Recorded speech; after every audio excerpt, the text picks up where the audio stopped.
June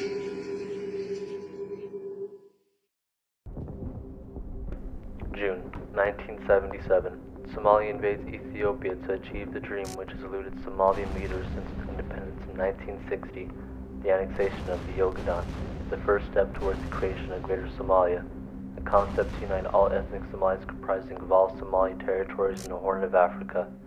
When the war bogged down, the conflict turned into a major war of attrition that involved many external powers and actors and brought the Somalis close to seeing their dreams.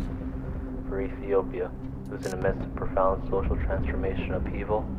Military defeat would have cost over a third of their country. It might have also brought the end of the new fledgling revolutionary government in Addis Ababa and dismemberment of the entire country on ethnic lines. However, because of foreign intervention and determined resistance on the part of the Ethiopians, they were able to avert catastrophe and turn the tables on the invading army, which is still to recover fully from the effects of the war to this day. The Ethiopian-Somali armed conflict is one of the largest African conflicts in contemporary times, and its repercussions were felt beyond the continent. Yet little is talked about the events of the war, its phases, and significant battles which brought the Somalians closer to annexing the Ogaden and forming Greater Somalia, and decisive battles where the Ethiopians were able to crush the invaders and force their retreat. The causes of the war, dynamics of Cold War politics, and international realignments which brought the drastic reversals in the politics and military of two nations, one for the greater and one significantly worse.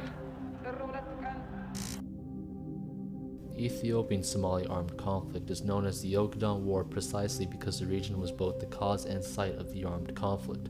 Spanning over 200,000 square kilometers, the Ogaden is a vast desert with thorn vegetation and underground water being the main source of life. Other than the fertile belts along the river basins, it is a barren, bleak landscape of arid plains and flat-top hills that stretches from Harar to the Somalian border. In the west, the Ogaden is bordered with the agricultural region of Bale. Since its establishment in 1960, the Somali government has sought to wrest the Ogaden from Ethiopia on cultural and ethnic grounds. However, economic interests also lay behind their expansionist interests. Harare is one of Ethiopia's richest agricultural regions, producing large quantities of tuff, barley, wheat, coffee, and khat. The vital railway linking Ethiopia's capital, Addis Ababa, with Djibouti, which Somalia also lays claim to, passes through Harare. The Marta Pass that cuts through the mountain range is a fortress of natural strength and enormous military significance and will play a huge part in the events of the war.